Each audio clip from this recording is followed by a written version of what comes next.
Aynen. Nasıl açalım? Aynen mi? Ferrari'yi de aldık. Gidiyoruz. Demiyorum. Bunu çevirmem için yapmam gereken bir şey var.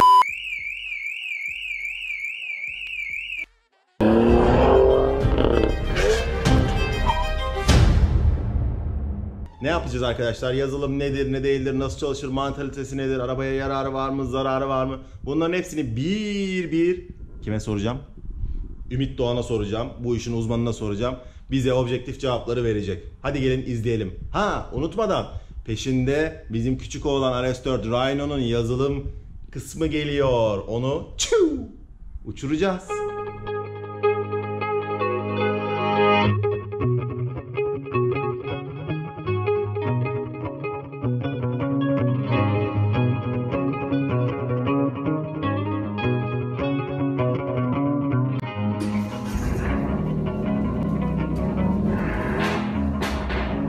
Merhabalar arkadaşlar, ben Sertaç Kemiksiz. Bugün neredeyiz biliyorsunuz, Remaps'teyiz. Arkamda kim var? Bizim M3 Rhino var. İçeride kim var? RS4 Rhino var.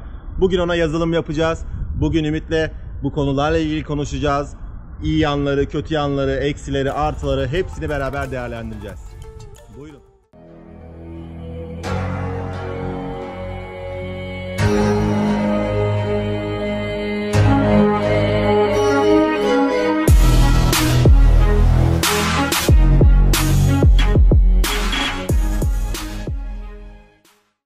Evet, gelin bakalım içeriye bakalım. İçeride neler var neler. Ferrari'ler mi, Porsche'lar mı? Hadi gel. Abi bunların, hatta bu birazcık şey de, koyu da Porsche'un rengine bittim ya. Süper olmuş. Gelsene birazcık bakalım içine. Açıyorum, hazır mısınız?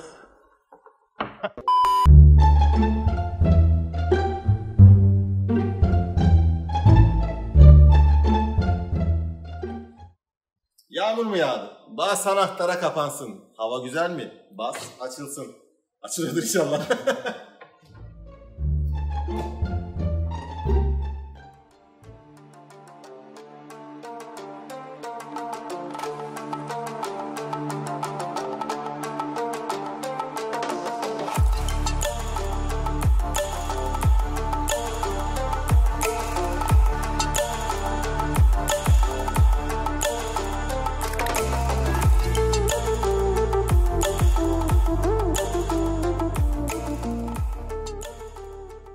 Arkadaşlar yanımızda da Levent Bey var. Buranın aynı zamanda genel müdürü. Nasılsın hocam? Selamlar, hoş geldiniz. Hoş bulduk, iyisin inşallah.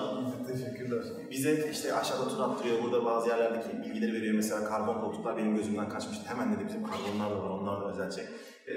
Bir sürü konuda yardımcı oluyor bize, sağ olsun. Beraber dolaşıyoruz.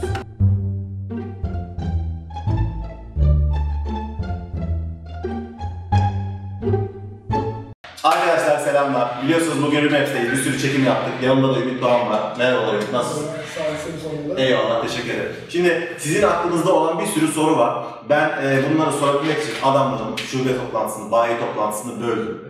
Bize bir yarım saat ayırdı Ümit dedim. Sağ olsun beni kırmadı. Şimdi sorulara geçiyorum.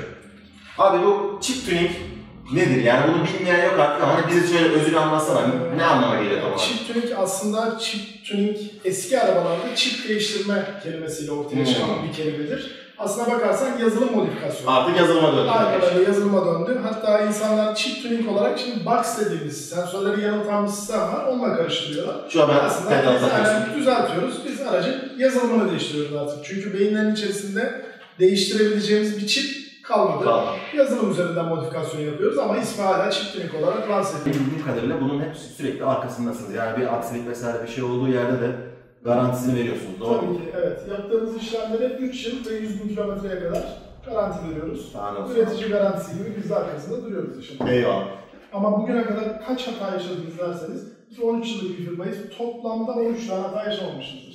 Yapmış olduğumuz araç sayısı da 13 yıl içerisinde 30.000'in üzerindedir. Ya maşallah. 30.000'i biz bu arada belgeleyebiliyoruz. Yani diğer firmaların söylemiş olduğu gibi afaki 10.000 çok yaptık.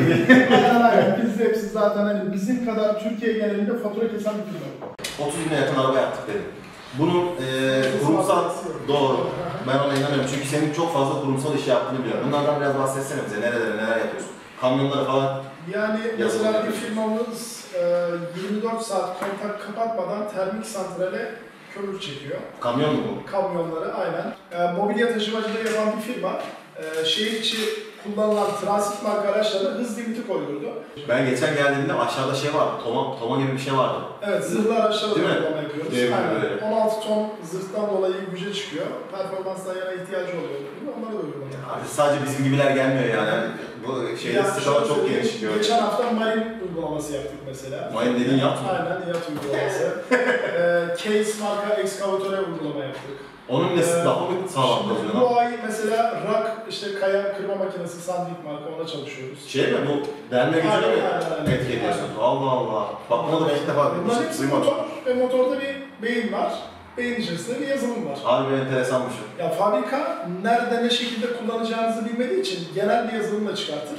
Biz de onu kişinin ihtiyacına göre ediyoruz. Aynen öyle. Orası çok enteresan. Ben vallahi bilmiyorum. Ümit'le çok uzun zamandır tanışıyoruz ama hiç böyle bir şey olduğunu ilk defa orada. İşin açıkçası biraz böyle reklamını yapamıyoruz. Yapamıyorsun. Böyle de bilmiyorum mesela. Bir de işin açıkçası yapılan firmalar da garantiyle alakalı problem yaşamaması için reklamının yapılmasını istemiyor. O da biraz da o elimizi kolumuzu bağlıyor ama öbür taraftan da referansla işimiz yürüdüğü için yayılarak gidiyorsun. Aynen yayılarak gidiyor. 30 bin araba demek müthiş bir rakam yani. Mesela size gelen bir arabanın abi bakımının, işte motor durumunun falan sizin için önemi var mı? Yani her yerine yapıyor musun? Mesela beğenmediğine yapmıyorsun. Böyle bir ayırt etme şansın oluyor mu? Nasıl oluyor? Yapmıyoruz çünkü garanti verdiğimiz için bizim yapmış olduğumuz işleme yüklenebiliyor bir suç, herhangi bir problem olursa. Ya başımıza gelmiyor değil, geldi mesela geçen ay daha doğrusu. Buradan araç çıktı, daha gazına basılmadan motoru kilitlendi bir anda. Yani çalışmaz hale geldi. Ne olduğunu bilmiyoruz, hemen servise çıkarttık. Müşteriye kesinlikle bir şey söyleme gibi bir şansımız yok. Ama bir baktık ki daha evveliyatında arabanın karteli bir yere vurulmuş. Silikon contayla kapanmış. O da bir yağ kanalını tıkamış. O tam tezahürat bize denk geldi. Ama hani işin içerisinde olduğumuz için total masrafı ortalama 5.000-6.000 lira civarında tuttu. Sigortamız var zaten bu tarz durumlarda, kazada dahil olmak üzere. Çok önemli arkadaşlar. Yani sigortamız karşılıyor bu tarz durumlarda. Hemen araç en iyi şekilde yapıldı ve yazılımlı halde teslim ettik. Tekrar kullanıyoruz. Sigorta dedin. Aşağıda size biraz önce bir tekerden hareket tekeri gösterdik mesela. Patlamış gitmiş. Onu da galiba sigortadan değil. Yani patlamış derken güçten dolayı yani çünkü siz araç sahibisiniz. Sizin yapmış olduğunuz bir şey değil. Benim yüzümden olmuş bir şey. Ben kullanırken olmuş bir şey. Sigorta bunu ödüyor. Eyvallah. Bu çok önemli bir özellik. Senin gözünden diğer firmalara göre hepsinde farkı var. Yani neden sana gelsinler? Şimdi birkaç şey söyledin ama şöyle özetlemek gerekirse yani kendinden de bahsedebilirsin bu konuyla ilgili. Şimdi öncelikle temel farkı söyleyeyim ben. Diğer firmaların kullanmış olduğu ya hazır dosya kullanıyorlar, ne olduğunu bilmeden yüklüyorlar. Diğer taraftan hazırlayan arkadaşlar da bu işi düzenleme ile alakalı kullandığımız programlar var. Örnek veriyorum, nasıl bir fotoğrafı Photoshop'la düzenliyorsanız ama Paint'le de düzenleyebiliyorsunuz. İki program arasındaki farkı düşünün. Bizim kullandığımız programlar da aynı şekilde. Yani onların kullandığı genelde Swift, ECM falan gibi programlar kullanıyorlar.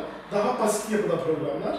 Biz WinOS kullanıyoruz. Bu bir fabrika nasıl düzenleme yapıyorsa biz de aynı şekilde düzenleme yapıyoruz. Her parametresiyle oynayabiliyorsunuz. İstediğiniz kadar. Yani bir beynin içerisindeki program neyse birebir hepsini değiştirebiliyoruz. Sen de bunu Türkiye şartlarına göre yapıyorsun muhtemelen. Yurt Zaten bir ithal gelmediği için. hem Türkiye distribütörü hem de yetkili eğitmeniyiz aynı zamanda. O yüzden neyin ne şekilde yapılması gerektiğini yıllardır tecrübe edip ve öğrenip yaptığımız için çoğu firmanın da programını okuduğumuz zaman değişiklikleri görüyoruz. Yani örnek veriyorum, başka bir firmadan bir araç geliyor, 140 beygirden 180 beygire çıkmış ama müşteri memnun değil gidişinden. Dinometreyi alıyoruz, gerçekten 180 beygir çıkmış, görüyoruz. Aynı aracı biz düzenlediğimiz zaman yine 180 beygir ama torkunda 50 Nm fark oluyor mesela. 50 tonla arabayı hoplatır yerinden. Aynen öyle, çok ciddi bir değişiklik oluyor. Teşekkür ederiz çok vakit ayırdığınız için. Sağ olasın.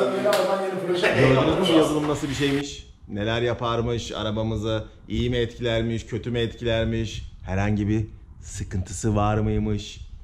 Bunların hepsini bir cevapladık arkadaşlar. Bütün mekanizmaları da anlattık. Artık aklınızda pek soru işareti kalmamıştır. Peki sıra nereye geldi? Bizim küçük oğlana. Hadi onu uçuralım. Bakalım fark edecek mi?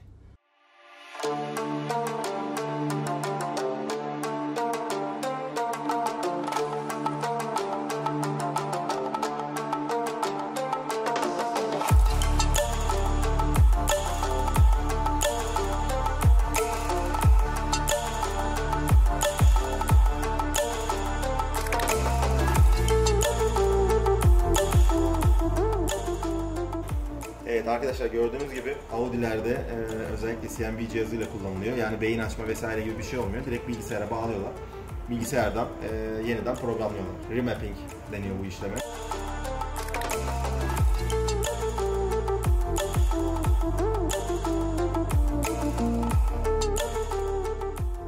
Şimdi ekranda gördüğünüz bağlamalar çok önemli. Onları iyi gerdirmezlerse, yerlerini iyi bağlamazlarsa Allah korusun arabanın bir savrulmasını, araba buradan camdan dışarı mı çıkar, oradan masaya mı geçer, buradan duvara mı patlar belli değil. O yüzden burada 4 noktadan da bağlıyorlar ki herhangi bir aksilik olursa araba yerinde sağlanıp ondan sonra yerine oturuyor. Burada benim araba tabii ki benimkinin gücü 150 beygir şu anda ama burada 600 beygirlik, 700 beygirlik, 800 beygirlik arabaları ölçüyorlar. Yani bu Türkiye'de çok nadir ve sayılı olan dynolardan bir tanesi ve çok doğru sonuç veriyor. Özel makinelerden birisi yani burası. Güvenliği de 10 numara.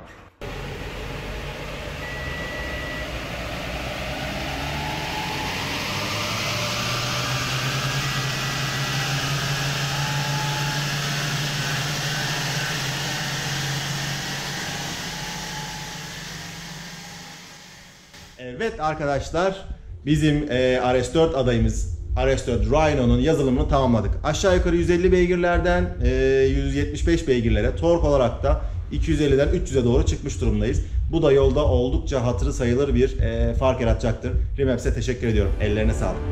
Gelin bakalım eğrilerimiz nasıl.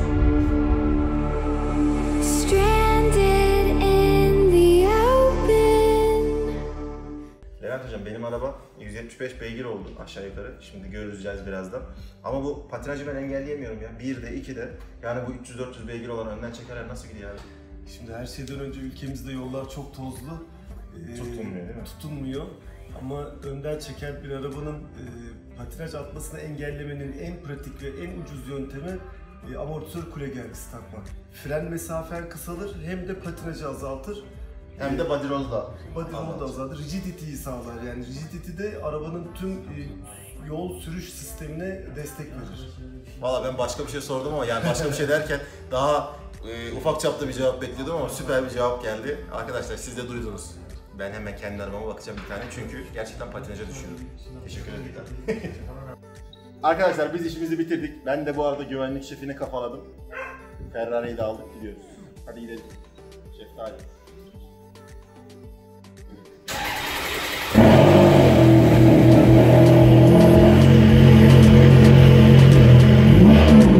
Denemek için birkaç gün vakit verdim kendime arkadaşlar. Biliyorsunuz Rhino'yu yazılımladık. Bu videonun ana temasıydı aslına bakarsanız yazılım. Şu anda aşağı yukarı hani 176-177 beygir gibi görünüyor. Bunu tork olarak da 300'lere yakın tork oldu. Bunu hissediyor muyum? Bunu hissediyorum. Öncelikle nerede hissediyorum? Mesela birinci viteste, ikinci viteste oldukça hissediyorum. Çünkü patinaj ciddi anlamda artmış durumda. Yani iyi patinaja düşüyor araba. Eğer dikkatsiz bir şekilde BMW gibi hızlanmaya kalkarsam baya patinaja düşüyoruz. BMW'de bu böyle olmuyor. Arkadan itiş olduğu zaman bastım mı böyle hafif bir oynatıyor. Ondan sonra gidebildiği kadar gidiyor. Burada öyle olmuyor. Burada patinajı kesemiyorsun eğer dikkat etmezsen. Onun dışında nerede hissediyorum buradaki gücü? Aktarma üstünde. Mesela ikinci viteste, üçüncü viteste, dördüncü viteste ara hızlanmalarda olan bıyık diye bazen deniyor. Onu da koyarız ama. Kamera arkası bir tane daha çıktı. Mesela ikinci viteste, üçüncü viteste, dördüncü viteste hani ara hızlanma dediğimiz aralarda ciddi anlamda araç kendini toparlamış durumda. Yani bariz bir fark var. Bastığım zaman yapıştırıyor kendini ve ben bunu hissediyorum. Biliyorsunuz benim hızla bir derdim hiçbir zaman olmadı. Böyle aman hız seven birisi değilim. Şöyle uçsa kaçsa diye arabam hiçbir derdim olmadı. O yüzden hani yaptıralım mı abi diye soranlar olursa bana sorarsanız yaptırabilirsiniz.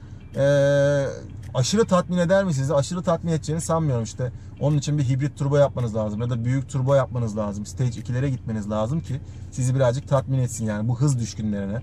Böyle uçursun beni diyenlere. Ama onun dışında benim gibi olanlar için işte sollama yaparken çok daha hızlı kalkıyoruz. İşte geçiyoruz. Ondan sonra bir gaza bastığımızda bir yerden bir yere geçeceksek çok daha atik gidiyor. Yani o alanda benim hoşuma gidiyor. Yapılmasında fayda var. Ben hız düşkünü olmayan biri olarak da bir yazılımı tavsiye ediyorum eğer güvenli olduğuna eminseniz. Ki ben Ümit'le uzun zamandır tanışıyorum. Bu konuda hiçbir şey olmayacağını söyledi bana. Ben de ona güveniyorum sonuç olarak. Hem arkadaşım hem de Türkiye'de önde gelen firmalardan bir tanesinin sahibi. O sebeple ben yaptırdım. Şu anda memnun muyum diye sorarsanız memnunum. A4'cü, A5'ci arkadaşları bunu tavsiye eder miyim? Ederim. Benim motor neydi onu da hatırlatalım. 1.4 TFSI motorum var.